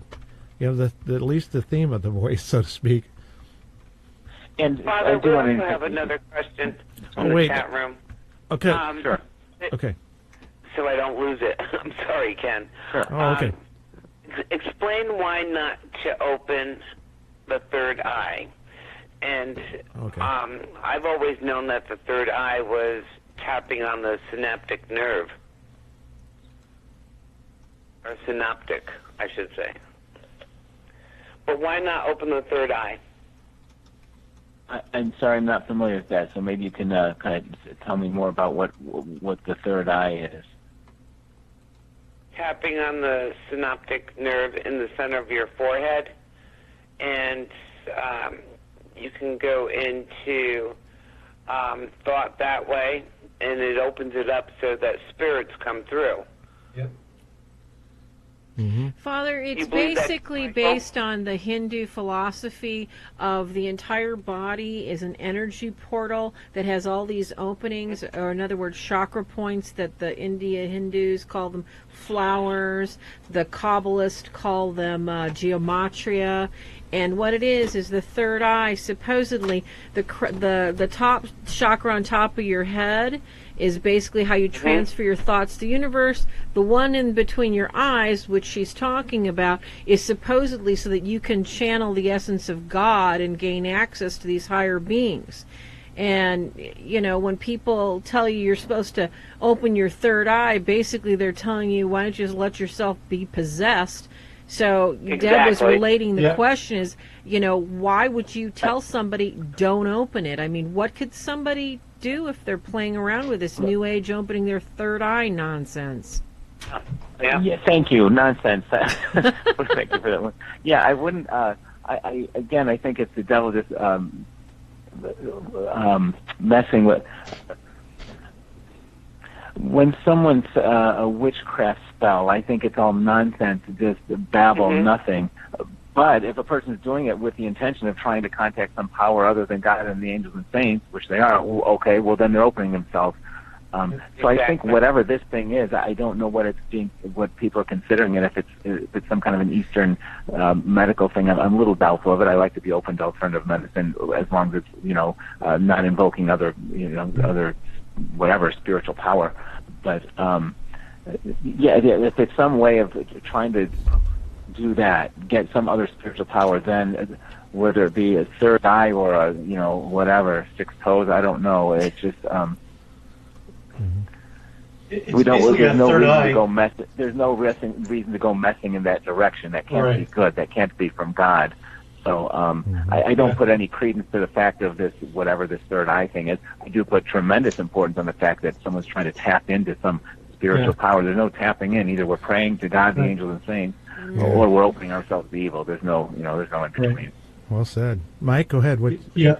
Basically, what the third eye is the demons can't tap into the faculties of the soul, which is where we get the visions, we contact with God, we pray. So, typical like second heaven stuff that Satan sets up, he has to have a facsimile knockoff, and that's the third eye. It has nothing to do with physical connections. When I work with some people, or SRA, or satanic ritually abused, are very bad, they will tap the third eye to summon more demons to ward me off. It has nothing to do with a physical connection. That's a lie. I mean, that's where it comes from. It's an energy point to summon demons. It's very occult-based. Chakras, yeah. Absolutely. I guess I'm not getting energy point. I guess I'm just looking at what am I choosing to do here? Possession by, and I don't know if that's what you're kind of talking about, but possession by even kind of an interesting question. What does it mean to say a devil is in someone? Like when Jesus drove devils out of someone, is that just a manner of speaking? Because Aquinas would say, well, an angel, whether fallen or good, isn't in a specific place in the way as a physical essence, because they're not physical, but more where they are exerting their power. So a person who's possessed, the devil is specifically exerting his power, controlling, that person's body, and Jesus ended that in exorcism. Rite of exorcism meant to end that. But so it's not to think that it's. Thank you for clarifying that. But you're saying it's not really a physical place in the body, because it would be kind of weird for the devil to say, okay, I'm going to, go after the person's right kneecap or something. The mafia does that one. I guess that's why that came out. Yeah, all answers all life questions can be found in the movie The Godfather. Yeah. Exactly. Deb, you said there's another question? Another comment from the chat room about the third eye. It opens psychic abilities if you open the third eye. Yep. Well, Kundalini spirit. Hold on, Chris has something to say. No, I was just going to say that the whole business with that, as far as what I understand, it's that fallen human longing to know something more than what God's allowed it to, and it's to open up to more than what God has given us, which is prayer and the scriptures and all that. It is kind of trying to get in the back door to know something that actually is forbidden. And in a way, it's it goes back with that heretical movement of the Gnosticism that was around even at the time of St. Paul, which is to have that secret knowing that that no one else can have, but, we're the select few, and this is how we're going to do. We're going to open the third eye, and we're going to suddenly have access to what we understand is not allowed. Yeah, cult knowledge. Right, so. I think you nailed that, Christopher. You nailed that. Very well said. Well said. Yeah. Well, thank you. We haven't brought that up before. I'm surprised. Thank you very much to the person who brought it up and bringing it to the table. Yes, thank you. It's a new one for me, so I'll be reading more about it tonight. Thank you. We'll have Father on another time, I'm sure. Hey, Father, we learn something new every day. Right? Yeah. I hope so. Yeah. On the schizophrenia thing, because I like to pick your brain on this stuff, if there's not another question from the chat room, you see any, Farrah, just because I want the live listeners to get an opportunity to pitch it in. So post them, schizophrenia versus mental. What are the key characteristics that, because a lot of people have schizophrenic relatives or something, that whenever they see these red flags that says it's not mental, what would those red flags more be in your opinion and from your experience? That are saying that it is not a mental health problem, that it's actually more demonic? Yes.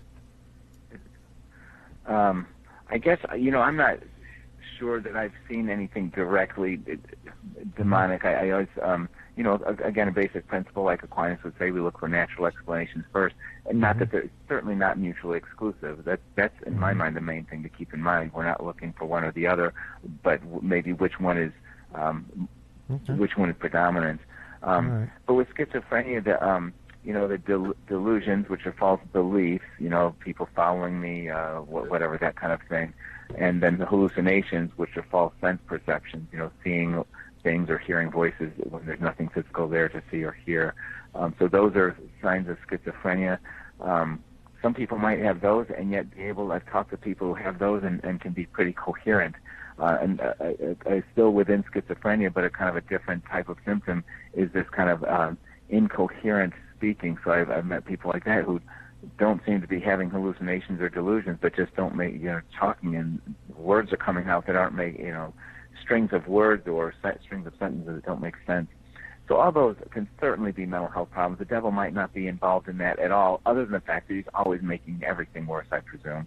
But as far as the main cause of that, we never want to forget original sin, damaged body, and therefore damaged intellect and will, and everything, damaged emotions, everything. But if I were to, I would want to see something. If I thought it was predominantly demonic, I'd want to see something pretty dramatic. And by the way, I wouldn't just take the fact that the person's not getting better with medicines or counseling as evidence. The reason is because I'm hospital chaplain 15 years. I see every day the limitations of medicine. Everyone's going to die someday of sickness or old age or injury. Good so point. We certainly don't have all the cures. And the fact that someone's got chronic mental illness, well, people get all kinds of chronic diseases. That doesn't mean the devil is the primary cause of them, other than, again, back to original sin and the damage he did there. So if I were to see, I'd want to see the signs of, if I'm going to say full possession, I'd want to see the signs pretty dramatically. Obviously, more in than other just, words, Father, now, if the but I signs certainly aren't there, you're not even going to So I'm consider rambling, it. aren't I? Yeah. No, not at all. I'm just reiterating what you're saying is that if the signs, if you're not seeing those signs very, very obvious, then they need to definitely stay on the course of science and continue to try and address their illness. But as far as like something lesser, like if we call obsession, if we're going to, Vexation? The word, the church uses temptation and possession, but we don't really have an official church word for the in-between, like what John Vianney went through. But sometimes they call that one oppression, coming from the outside attacks, and sometimes we use the word obsession for those, kind of heavy-duty, attacks, which the devil can't. Someone said earlier, which is a great point to make, the devil can't control those higher faculties, but can throw out ideas into our imagination. So when he's really doing that heavy duty on a person, like some of the people I meet who I'm convinced have mental health problems, when they keep, talking about the devil, do I think he's doing that? He's got some kind of a hand in it. I don't know the degree, and the degree doesn't matter so much. I want to do what I can for that person and encourage them to do what they can for themselves. So real important to convince them to pray a lot and those things. And it's interesting to me how many people with some pretty severe mental health problems are very take spirituality very seriously. They want to see the priest at the hospital. They, want sprinkled with holy water and those things. Do I think that's all placebo? Definitely not all placebo. I think they have a real craving for some spiritual help.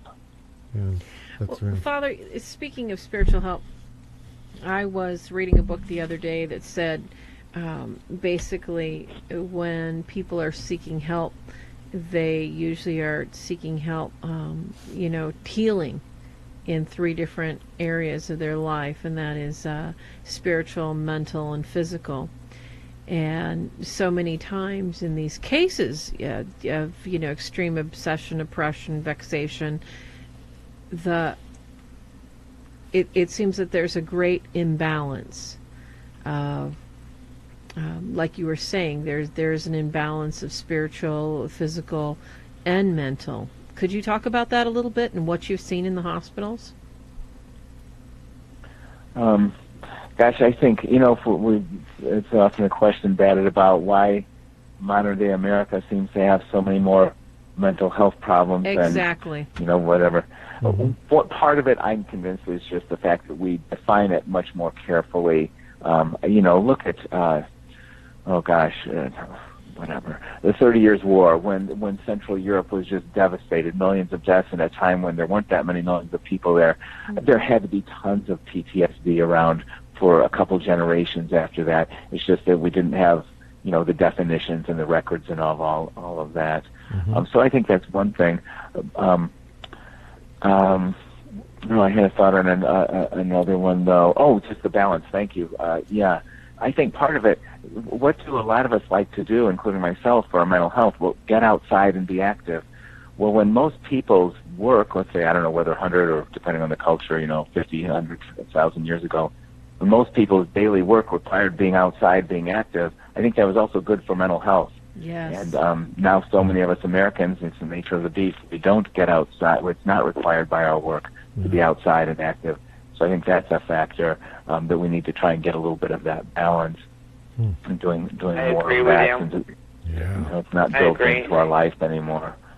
Thank you. So you're basically addressing the fact that not only do we need vitamin D, but we actually need the endorphins released by, hungry muscles that are taxed. Mm-hmm. So we're not really moving, and we're getting that why do so many of us like to either walk or run or bike or garden or something outside active? I think God definitely built us that way. I think St. Francis is a great example. Whenever I'm giving an example about enjoying God, legitimate physical pleasures, I always like to point out St. Francis. Give glory to God for creation. He didn't own anything, and he felt like he owned the whole world. It was from God to him. Mm-hmm. Well, Father, we also have another quick question from the chat room. Mm-hmm. Somebody wants to know, exorcists who have confronted Satan say that evil is essentially boring. Now, what I've seen myself, I've seen priests totally exhausted.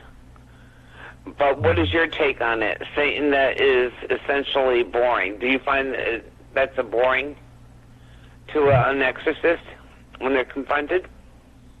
I don't know. I'm trying to think of what I might have.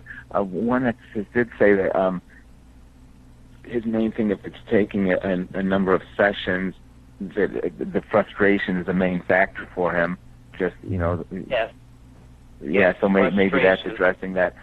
I wouldn't make that a general rule, maybe, as far as, I wouldn't word it that way, that, what was that, evil or Satan is essentially boring. I wouldn't say in his essence, but... Exorcists who have confronted Satan say that evil is essentially boring. Yeah, I'm taking that kind of as a phrase. I don't want to pick that apart as saying that in his essence he's boring. I think they're just using that as a matter of term, kind of like the one who told me his frustration at this boring. I don't know if he used the word, but that's the impression I got from him, that yes, he just was, okay, we've got to keep doing this over and over. Remember C.S. Lewis, and granted he's not an exorcist and not Catholic, but some good insights. One of his outer space trilogy, and he was the person was on the planet Venus and whatever. there was a possessed person from Earth there to counteract him, and the person just kept saying his name over and over and over again, trying to drive him crazy, just by repeating the good guy and the bad guy repeating the good guy's name over and over again. So that seems to be an insight that maybe the devil can be just grind someone down through being boring, I guess. Maybe in most of the cases. I wouldn't say that would be exhausting. I've seen the priest exhausted. Yeah, in your case. Priest. Yeah, yours was a hard one, Deb. You know, your family, not yours, but personally. Yeah, I think the thing that fits that up says the priest can go on for hours, but I know at least one exorcist, Father Lambert, in one of his videos I watched, said that he usually keeps it shorter to a half hour to an hour. So that's a matter of judgment call for the exorcist, I think. One of the things I think it fits this a little bit is... He may get so bored he may quit after... One priest, yeah. One of the things I think is kind of funny is the way that... take over for another priest when they get tired. You can see the wear and tear on the priest. You can actually see this. Mm-hmm. Yeah, Deb's case was a pretty tough one. That's the Dublin, Connecticut case, and I think that everybody was worn out on that one. And even when they follow a direction, like a lot of the cases that we get, it was still very taxing. But the thing that reminded me of this was the one priest said that, and I thought this was funny too. It's like, oh yeah, so you're opening and closing closet doors and all this other stuff, and it's like that's all the Prince of Darkness can do. You know, it's so in contrast small, like the conjurer, the street magician, in comparison to what you would think in these movies with Arnold Schwarzenegger or whatever, or Keanu Reeves. You know that. There's no phenomenon like that really going on. It's so rare, you know. And that's all they can do. You know, it's like I'm not impressed. I mean, I guess in a sense that's boring compared to movies, right, Father? I think it works pretty well because how many people are watching these, you know, a ghost hunter and shows all that and go, oh my gosh, we might actually see an object move. Well, I've never seen an object move that I thought was done by a demon. I like to think if I did, I would just, you know, really, that's it.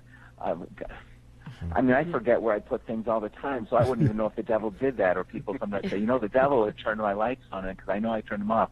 Well, I don't know. You got a better memory than me. The devil would totally fail on that with me. I can't remember if I locked the door, turned off the lights, where I left my hat. I don't know. So, yeah, those things, as one priest, one exorcist said. Levitating, that's a whole new ball game. Yeah. Absolutely, right. There's the difference. Yeah. Or Anyway, as one priest said, those things are cheap parlor tricks. You know, they call those things of the devil. He said, yeah, those things happen when he's doing an exorcism. He said they're cheap parlor tricks, trying to distract you from the real thing, or what's really happening, which is driving him out of this person. Okay, so the devil can move objects. Yeah, so can I. You know, whatever. That's no big deal. But it works because he gets people, you know, paying more attention to haunted houses than going to the house of God. You know, That's church. right. So he knows what he's doing with that stuff. Yeah. Distraction and and chaos. Father, until even this day, I will not watch any of these paranormal shows on TV. I won't watch them. I won't even waste my time to watch them. I've already seen it. I don't need to see anything that's phony. Because when we were going through this, I kept saying, well, I need proof. That was me. Prove it to me.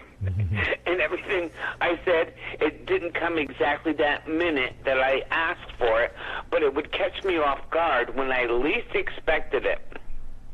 And it would scare the hell out of me in plain English. And, you know, so I have a lot of respect for, you know, be careful what you wish for. You just might get it. And by the way, I don't mean to sound like I wouldn't be scared if I actually did see something happen like that. It's just the little tricks that like I said, when, you know, that I haven't seen anything, so I don't worry. I like to think we're not going to worry too much about those. Are you lucky? But, no, yeah, they may come, but, yeah. Well, and there's too, the same exorcist said the first time he saw something like that, he said, sure, it sure did scare. He said, but then after a while, you're like, okay, that's all you got, you know, as he's doing the exorcism. So, yeah, I don't want to sound like, whatever, Rambo that, you know, nothing will scare me. Certainly, I'm dating myself, aren't I? I was so skeptic, Father. I was so skeptic. I said, no, this isn't real. This isn't real, you know? I mean, this was, what, 39 years ago? Oh, I have no doubt those things happen. I mean, everywhere from the Gospels to current day. Back then, it's like we didn't believe in this stuff. I needed proof, but it did it when you least expected it, and it always did it with people present, and it did it with other priests present. Father Priest actually came to me. I went outside because of everything that was possession that was going on. I went outside on the front porch and I had a cigarette. And this one priest came out and he was talking to me because there were 6 of them in there. So they were taking breaks. And he asked me for a cigarette. I said, Father, you don't smoke. He goes, I know. He goes, but I do now. And he asked me for a cigarette. I gave him one. The priests that actually worked on our case were so frightened, that they had no idea what they were in for. And they were all hurt and harmed in some way during this possession. I would get back to that physical topic. way, physically. Yeah. There's such a difference between some cases. Certainly the instructions in the Rite of Exorcism talk about the possible need to restrain the person. It's interesting that it even mentions that if the person possesses, if the person possesses female, that it should be females that are... He was, he had to be restrained. He was, but it didn't matter. He could just look at something and move it. Or we thought, he was moving, but it wasn't him. It was the devil himself. Yeah, that's 1980. One time it happened in the church because we had over 6 of exorcisms. And one time it happened in the church. The priests were sitting up there, and they were slashed while the boy was being restrained. So this is real. Thank God you have never come across a case this bad. I don't wish anybody to come across a case this bad. It's pure insanity. Because you're looking at it, but you don't, do I believe what I'm actually seeing? And then you're getting marks as well. It's like, it took me many years to get over it, Father. Many years. And I did it through prayer. That's the only way. But it's something that I think about every day of my life. That's what keeps me in check to say my prayers. You know what I'm saying? You don't forget that. So this is because I'm a believer. You don't, that's why I always tell people, be careful what you wish for, because you just might get it. No kidding. That's in the topics, by the way. Can desire being an invitation to demonic itself. Yeah. I'm sorry I went on a rant, but I just had to let it out. That's okay, Deb. That's okay, Deb. The wisdom and experience you of Deb. through a portion of hell. This Very is few real. people do. Yeah, that's a question we got in there, and Well, it's she's actually got her own top. PTSD from it. And that just, I do. If anybody has a question right. from the chat room, we can, you can pull them up.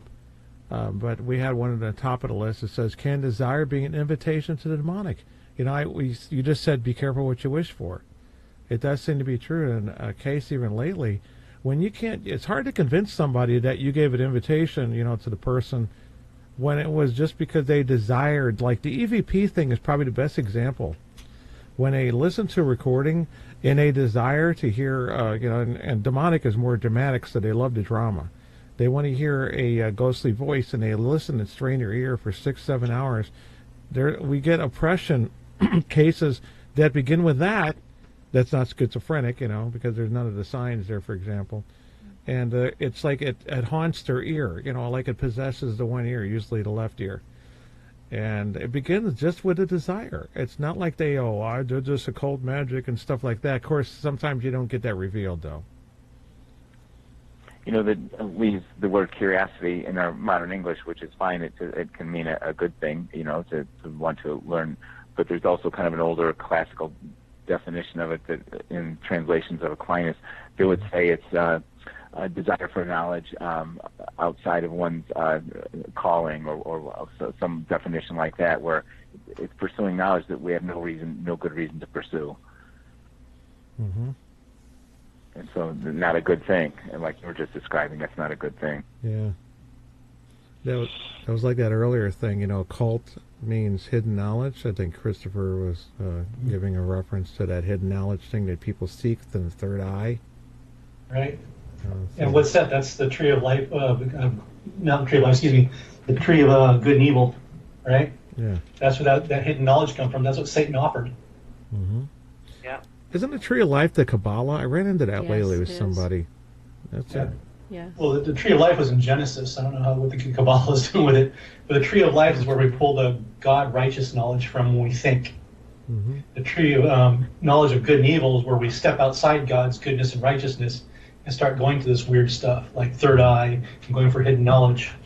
Yeah. And when you were talking about the third eye, I was earlier too was thinking about Father Amorth, which there's some interesting things in his books. But anyway, he did. It seems like kind of an Italian thing, and I'm half Italian, but not totally in tune with the culture. But he talked very specifically about the evil eye, and it was more than just a dirty look. I think in American English that means someone gave me a dirty look, gave me the evil eye. But there, he was talking about it more as some sort of a curse type thing.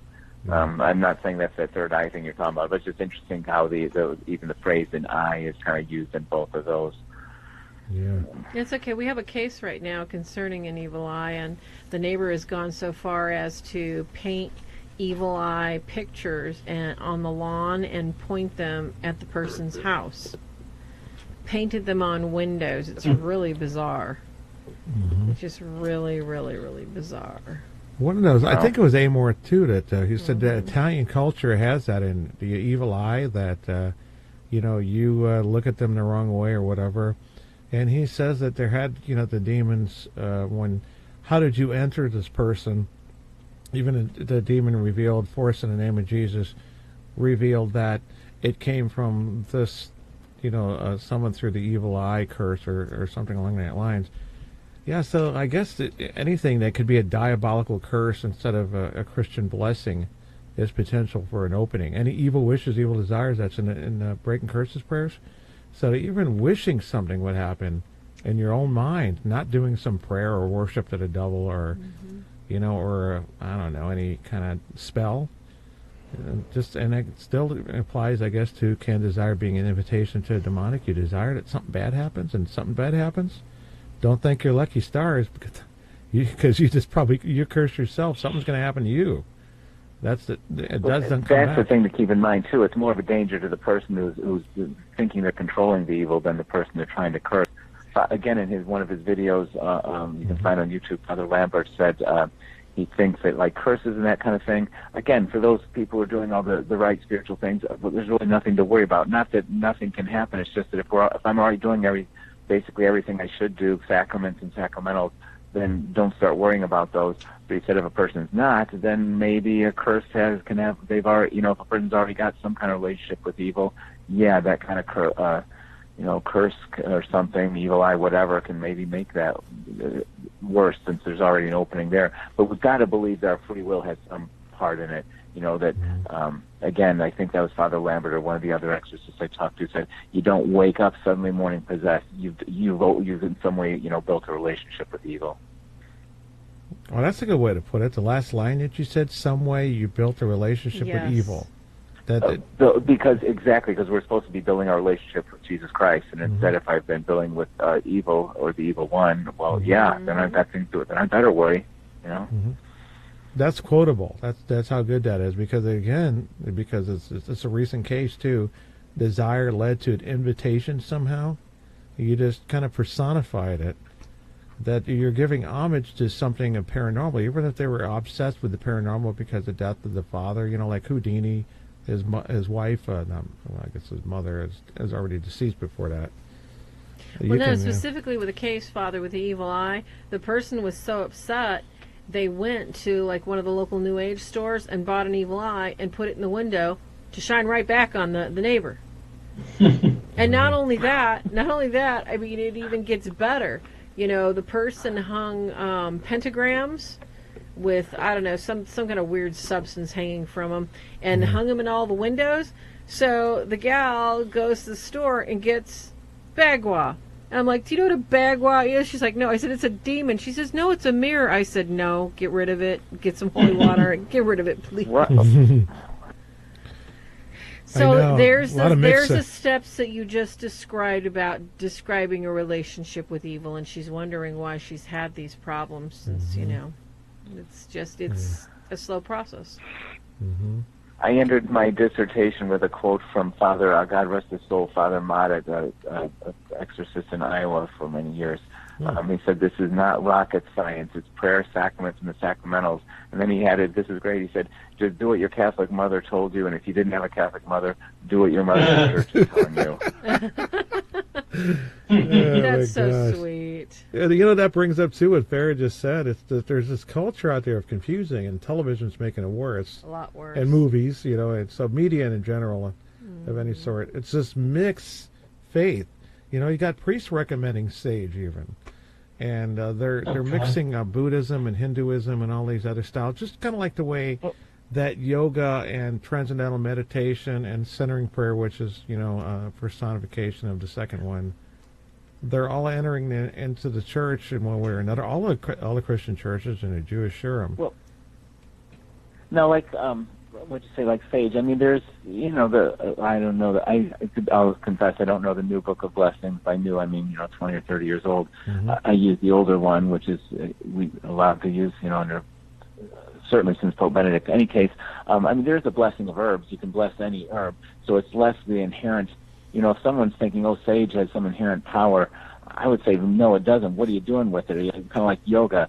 Stretching doing stretches has no inherent evil to it if I'm stretching out. If I'm, in some way, thinking I'm getting some energy from somewhere, well, yeah, what is that? You know what I mean? It's, again, what am I intending with this stuff? If someone's kind of looking for some weird spiritual power from sage or from stretching and breathing, yeah, that's a problem. Yeah. If you're just stretching or just, blessing herbs like we can bless any herb, well, fine. The intention of the heart, we can't throw that out. Yeah. Good point. Mm-hmm. So on the deck next is a big one. It's unforgiveness, and we wrote about it in our book called The Haunting Self-Help Guidebook.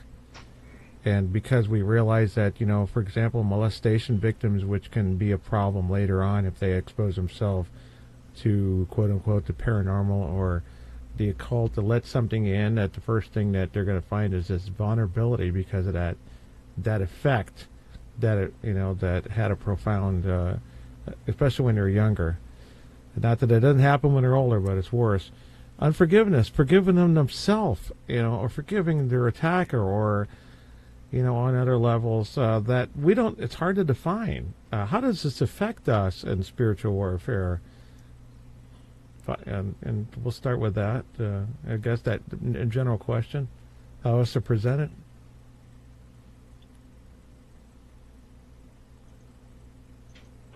Father Mike.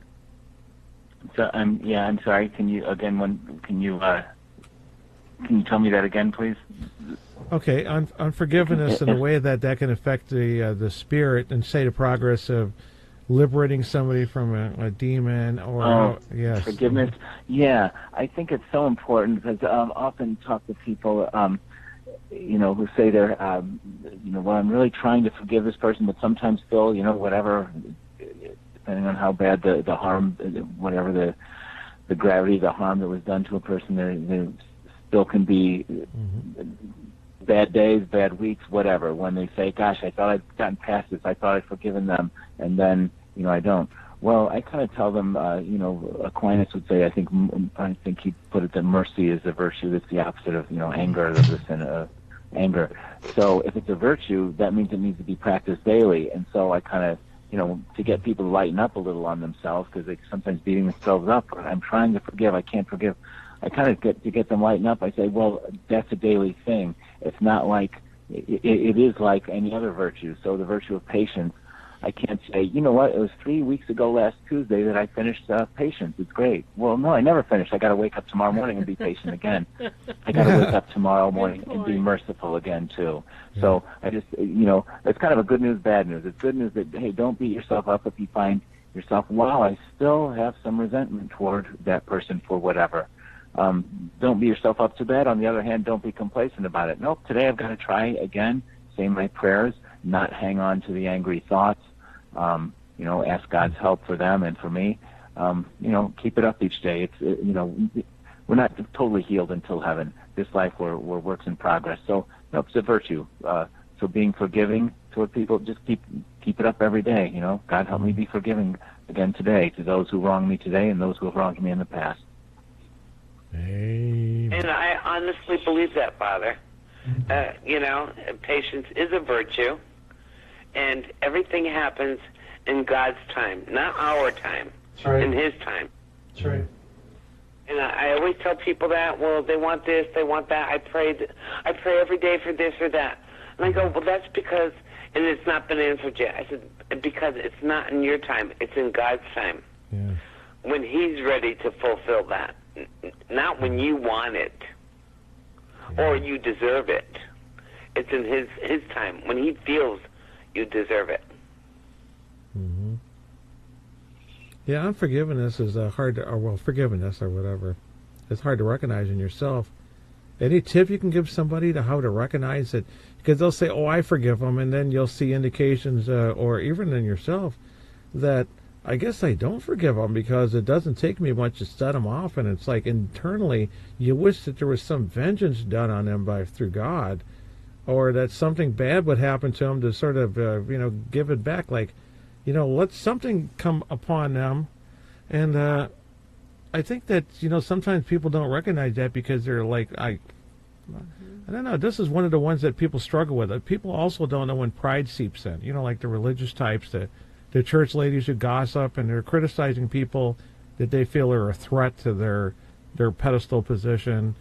The guy or the girl, or in any case, who criticizes people because of pride.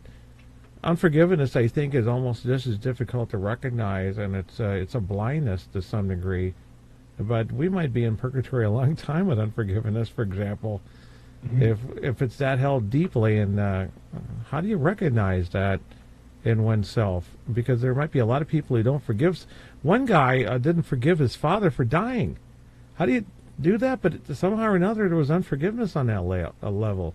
I think it was a minister of some sort, but it was an interesting story because we come across it before.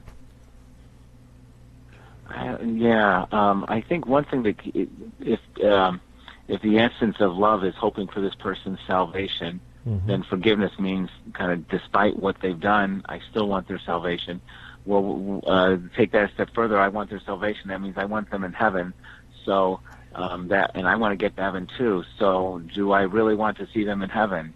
If I don't, then I guess I really haven't quite forgiven, and I need to keep trying to get to that point where I can say, yes, I hope someday I get to heaven, and I hope to see them there. And I can't gossip about them or say I will never speak to them up here, because it's not going to fly up there. You're going to have to, I'm have to be glad to see that person. Sometimes I think, what did you say? Yeah, purgatory time. How can I don't know. That's going to be really hard for someone who we think has really done a lot of evil to us.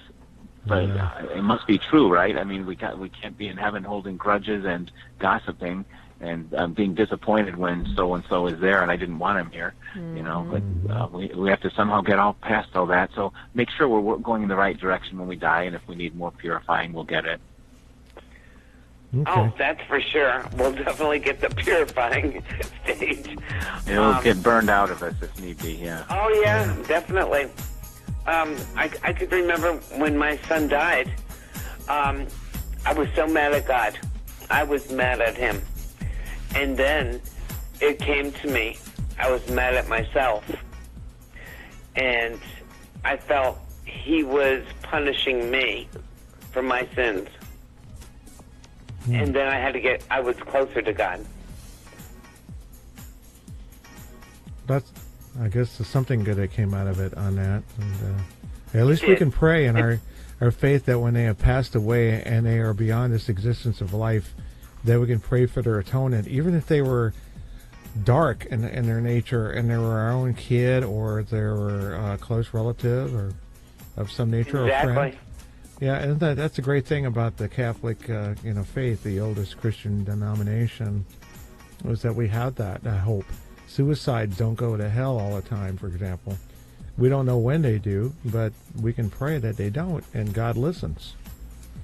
So we've actually come to the end of our show tonight, folks, and we appreciate everybody listening. Guess what? I think we should have Father Driscoll on for part 2 in a couple weeks when he can squeeze us in, because there's so much more.